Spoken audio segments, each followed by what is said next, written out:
Alors voilà, bon, de retour dans cette émission. Donc, on vous rappelle, chers auditeurs, Entre Loire et Loin fête la journée de la paix. Et puis, on est bien content parce que vous êtes nombreux à être venus écouter Bernard Lecomte. Et par la même occasion, vous découvrez les dessins de Ricci. Alors, moi, j'ai choisi un dessin au hasard. On en va en mettre un certain nombre au fil de l'émission. Le fait est que là, on va se mettre à parler de Gorbatchev. Ricci, est-ce que tu peux décrire ton dessin et puis pour les auditeurs, hein, pour ceux qui regarderont pas ça sur le net. Oui, alors du coup, il est très clair en fait, c'est sur la mort de Gorbatchev. Donc un militaire se présente à Poutine et lui dit « Votre Excellence, Gorbatchev est décédé ». Poutine qui va répondre bien sûr « Qui ça ?» Sachant qu'il ignore, enfin, il est totalement... pour lui, Gorbatchev reste de toute façon quelqu'un qui veut effacer de la mémoire de la Russie. Voilà. Voilà, alors rappelons qu'il n'y a pas eu aucun jour de deuil national, contrairement à Helsinki, par exemple. Et puis que donc Poutine ne s'est pas rendu même à l'enterrement de Gorbatchev. Hein. Non, c'est d'ailleurs une scène ou une non-scène, enfin, très intéressante. Parce que Gorbatchev, c'est le dernier président de l'URSS. C'est l'homme qui a fait, on va y revenir, qui a fait complètement changer ce pays. Et il n'y aurait jamais eu de Poutine sans Gorbatchev. Gorbatchev a provoqué une espèce de j'ose pas dire une révolution, mais un tremblement de terre absolument gigantesque entre 89, 90, 91. Et c'est de la Russie qui va sortir de ce magma que viennent tous les leaders d'aujourd'hui. Je fais le pont simplement pour rappeler un peu. Gorbatchev, c'est ce jeune dirigeant de 54 ans, communiste à 100%, apparatchik communiste, qui a fait toute sa carrière dans le sud de la Russie et qui est un communiste nickel. Hein. Et il arrive, bon, de fil en aiguille, il est arrivé dans le groupe qui attend, pour être clair, que les vieux s'en aillent. Il faut se rappeler, mais beaucoup de nos auditeurs se rappellent, Brejnev, Andropov, Tchernenko, des dinosaures. Oui, ben alors écoute, t'en fais un beau de dinosaure parce que tu les as tous connus en attendant. Oui, mais j'étais tout petit. Moi, j'étais tout petit à l'époque. Rappelle-nous quand même où tu étais, qu'est-ce que tu faisais là-bas ? Non, moi j'étais tout simplement... Tu sortais des Langso. Je sortais des Langso et j'ai choisi le journalisme. Et comme j'avais fait les Langso, justement, j'ai eu cette chance formidable, en 1977, je précise, d'entrer dans le journalisme pour m'occuper de la Russie, de la Pologne et de ces pays-là. Je parlais le russe, le polonais et l'allemand à l'époque. Et donc, évidemment, j'étais engagé pour mes langues. Ce n'était pas pour mes beaux yeux et pour mon corps de rêve. Quoique, peut-être un peu, mais enfin... Donc, c'était quand même un tout petit peu pour mes langues. Mais mon rédacteur en chef m'avait dit, tu comprends, tu parles l'allemand, le polonais et le russe, donc s'ils arrivent, de toute façon, tu seras l'interprète du camp. C'était La Croix. C'était La Croix au départ. Et puis ensuite, surtout l'Express, où je suis resté très longtemps. Et après, le Figaro Magazine. Et après, j'ai été consultant, RTL, BFM TV, etc. Mais ce qui intéresse là nos auditeurs, pourquoi ce type est en train de parler comme ça, c'est parce qu'effectivement, j'ai eu cette chance incroyable d'être branché sur l'URSS de Brejnev, la Pologne soviétique, pas encore les Jovalesa. Et donc, j'ai eu cette chance de couvrir toute cette période, alors avec l'arrivée du pape, avec Solidarność, avec Walesa, avec l'arrivée de Gorbatchev, la chute du mur de Berlin, la fin de l'URSS. Et croyez-moi, c'est une chance formidable que j'ai eue, parce que beaucoup de journalistes ont connu le début ou la fin, où ils ont changé, etc. Moi, j'ai eu cette chance, à travers mes différents journaux, c'est de continuer de travailler sur ces sujets-là. Et donc, quand Gorbatchev arrive le 11 mars 1985, je me dis, tiens, voilà un jeune type qui va peut-être nous faire un tout petit peu oublier les dinosaures dont j'ai parlé à l'instant. Et pour les Russes, c'était pareil. Les Russes aussi, ils étaient plutôt contents de voir arriver un gars de 54 ans qui parlait à peu près normalement. Et alors, tenez-vous bien, qu'il y avait une femme normale. Rappelez-vous Raïssa. Le premier voyage de Gorbatchev à l'étranger, c'est à la veille de sa nomination, c'est en Angleterre. Et Alors évidemment, tout le monde va voir qui c'est ce type, Gorbatchev. Personne ne le connaissait à ce moment-là. Et tous les journalistes du monde entier découvrent un gars plutôt sympa, un bon sourire, et surtout une femme normale qui, tenez-vous bien, payait ses courses avec une carte American Express. Tout le monde a dit, c'est hallucinant, un soviétique avec une femme et une carte American Express. Et c'est vrai qu'il a d'un seul coup rajeuni un petit peu le paysage. Alors, on disait de lui qu'il était enjoué, intelligent, cultivé, actif. Et toi, tu ajoutes... Ah oui, tu dis aussi qu'il disait bonjour à tout le monde, c'est-à-dire les petits et les grands.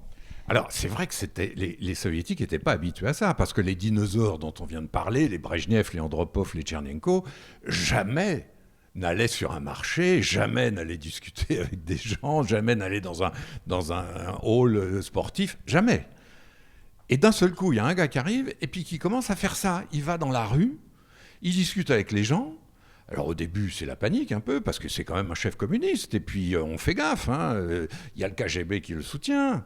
Le KGB de l'époque, c'est devenu une force politique colossale grâce à Andropov, justement. Le fameux Andropov qui venait de mourir et qui avait fait du KGB...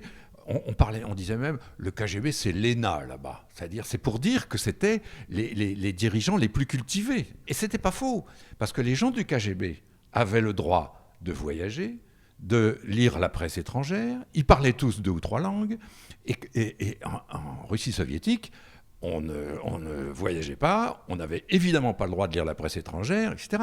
Donc ces gens-là formaient une certaine élite. C'est pour ça qu'on disait c'est l'ENA. Alors aujourd'hui, soyons clairs, c'est pas tout à fait ça. Mais enfin, ce fameux KGB, c'était l'école politique la plus importante. Et Gorbatchev, évidemment, il fait affaire avec le KGB. D'ailleurs, le KGB est aux ordres du premier secrétaire, du secrétaire général du Parti communiste. Le KGB est aux ordres, il obéit, c'est tout à fait normal. Et Gorbatchev veut moderniser la Russie soviétique. Il ne veut pas la changer. Ce n'est pas un démocrate du tout. C'est pas un gars qui a tout d'un coup une idée, tiens, bon sang, mais c'est bien sûr, je vais faire en sorte qu'on respecte les droits de l'homme. Non, c'est pas comme ça que ça marche. Non, il disait, je suis communiste comme mon grand-père l'était, comme mon père l'était. Absolument. Et tout en étant communiste, il veut moderniser son pays, qui en effet est quand même complètement paralysé par un parti qui est toujours pas sorti de l'orbite stalinienne en réalité. Et donc, pour moderniser son pays, il dit, on va desserrer un peu les boulons, parce que plus rien ne marchait, tout était paralysé par... Une chose dont on va se rendre compte après, qu'elle n'était quand même pas inutile, la mainmise totale du Parti communiste sur toute la société. Et c'est ça que Gorbatchev va dire, c'est pas normal, il faut pas... La moindre association, le moindre journal, le moindre club sportif dépend du Parti communiste. C'est pas normal. Et donc il va dire, on va desserrer un peu les boulons, alors ça va s'appeler la perestroïka sur le plan économique, et ça va s'appeler la glasnost sur le plan des libertés publiques. J'ai un truc là. Sur la perestroïka, ce qui est intéressant, en fait, perestroïka donc, veut dire reconstruction. Oui. Et en fait, justement, j'ai fait ce dessin. Non, alors voilà, le premier dessin, c'est celui-ci. Donc, c'est au moment de la chute du mur de Berlin. Donc, c'est un personnage qui dit attendez, j'entends un murmure. Donc, il y a bien sûr le jeu de mots sur le mur. On entend des cris de liberté. Et puis le second dessin qu'on voit, donc, c'est perestroïka. Alors, ce qui est intéressant, moi, ce qui m'a frappé en dessinant, c'est que perestroïka, c'est reconstruction. Et finalement, ce que je montre, c'est une destruction. Donc, c'est ça qui est intéressant, c'est que toute cette reconstruction s'est faite à partir d'une destruction, qui est la destruction du mur de Berlin. Et je trouve que symboliquement, c'est très fort, en fait. Donc, c'est une très bonne idée. Marqué. Et alors, surtout, ce que j'ai voulu faire, en fait, je trouve que c'est l'idée de destruction de ce monde d'avant passe également par, finalement, la case URSS qui va s'effondrer. Et donc, Gorbatchev, le personnage que j'ai dessiné, donc la caricature de Gorbatchev, va utiliser le marteau du drapeau de l'URSS. Voilà. Marteau et faucille. Donc la faucille est de cette côté, bien sûr, mais le marteau en tout cas. Voilà. Glasnost et perestroïka, c'est 2 mots russes qu'on a appris à l'époque. Hein. Glasnost, ça veut dire en fait la transparence. En réalité, c'est pas tout à fait la publicité, c'est pas la liberté d'expression, on va pas jusque là, mais c'est le fait de pouvoir être publié. C'est ça la transparence, glasnost. Et perestroïka en russe, c'est la refondation. On reprend tout à zéro, quoi. Voilà. Et ces deux mots vont en effet libérer un peu les gens, libérer la société, assouplir les choses, au point que on va commencer d'abord à avoir des élections pluralistes au sein du parti. Alors ça, c'était jamais arrivé. On va avoir le droit de monter une radio locale ou un petit journal. On va avoir le droit d'aller voir au cinéma des films qui étaient interdits, au théâtre surtout. Les Russes adorent le théâtre. Et donc au théâtre, on voit arriver des pièces qui étaient interdites. Et tout ça, soyons clairs, quand vous entendez dire que les Russes sont contre Gorbatchev, ils ne l'étaient pas à ce moment-là. Ils étaient tous pour à ce moment-là. La société russe respirait en disant « Ah bah tiens, on pouvait commencer à voyager, au moins à l'intérieur du pays, ce qui n'était pas si mal, hein, et parfois même quelquefois à l'étranger. » Et donc, cette époque-là, c'était l'époque bénie du Gorbatchev, apprécié de tout le monde, apprécié de sa population, et puis qui commence à être apprécié aussi des dirigeants occidentaux. Vous vous rappelez ce qu'on appelait la Gorbimania. Tout le monde dit « Ah, ce Gorbatchev, il est génial », ça s'appelait la Gorbimania. Alors, on va s'arrêter dans peu de temps. Encore une fois, moi, en écoutant Bernard des fois précédentes, il faut se mettre aussi dans la tête que Bernard était là-bas à l'époque et que tu rencontrais régulièrement Gorbatchev en tant qu'envoyé spécial, permanent. Alors, c'est ça ? Pas tous les jours. Hein, pas tous les jours. Tu ne prenais pas ton petit-déj avec lui. Mais quand j'étais effectivement l'envoyé spécial de l'Express, je l'ai interrogé plusieurs fois. C'était peut-être plus facile de l'interroger lui que évidemment, c'était sans doute, même sans aucun doute, plus facile de l'interroger lui que les précédents, ses prédécesseurs. Les précédents, on les interviewait pas. Voilà. Il était inimaginable de faire une interview de M. Tchernenko. Alors que Gorbatchev, au début, on commence à se dire, nous, les journalistes occidentaux, et si on essayait ? Et puis un jour, ça fonctionne, et puis une deuxième fois. Moi, je l'ai interrogé 3 fois, dont une fois, une demi-journée entière pour faire ma biographie, qui est là, justement. Il m'a reçu une demi-journée. Et je dirais, franchement, je ne dis ça d'aucun des leaders que j'ai connus dans ma vie de journaliste, mais de façon sympathique. Le type était sympa. Alors, on se dit, bah oui, mais enfin, il y en a d'autres. Non, je ne connais aucun dirigeant dans l'histoire dont on puisse dire il était sympa. Un dirigeant politique, c'est pas sympa, c'est pas comme ça qu'on le juge. Et Gorbatchev, oui, c'est pour ça qu'il avait d'ailleurs fait carrière, parce que c'était le gars sympa qui tapait dans le dos, etc., qui aidait, qui avait une femme sympa, on l'a dit, et puis qui était réellement, quand il était dans la rue, on peut retrouver des films de ça, quand il était dans la rue au début, mais il souriait, il répondait aux gens gentiment, même à ceux qui l'insultaient, etc. Et ça, c'était quand même inouï. Mais, parce que le temps passe, ce qui s'est passé, je vous le fais court, je vous le résume, à force de desserrer la société, et notamment le Parti communiste. On garde la dernière partie. Hein. Oui, bien sûr. Mais il va desserrer le Parti communiste. Le Parti communiste, soyons clairs, c'est 19 millions de fonctionnaires. 19 millions. Qui tiennent toute la société.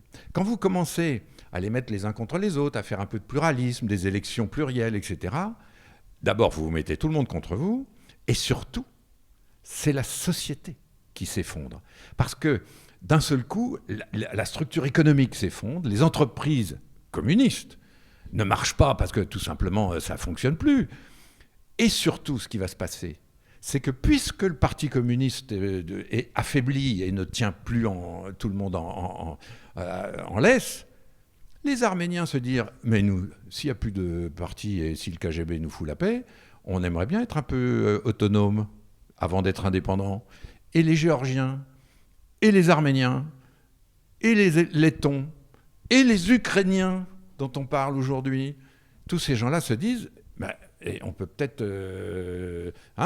Et c'est ce qui se passe, en effet, et c'est ce qui va faire que la société soviétique et l'État soviétique, l'Empire soviétique, va commencer à se déglinguer. Parce que toutes les républiques commencent à prendre leur liberté. Et évidemment, ça ne peut pas fonctionner comme ça. Et je termine avec une idée que, encore aujourd'hui, en Occident, on a eu du mal à comprendre. C'est que les Arméniens, ok, les Géorgiens, très bien, et voilà, les Arméniens, les Lettons. Et puis, d'un seul coup, on a vu apparaître une nationalité qu'on avait complètement oubliée dans cette aventure, c'est les Russes. Voilà, on reste là-dessus. Voilà, on est toujours avec Bernard Lecomte. C'est passionnant. On est revenu en arrière. On est revenu il y a 27 ans en arrière, 25 ans en arrière, avec l'époque Gorbatchev. Ouais, on vous met un peu de musique, on revient tout de suite.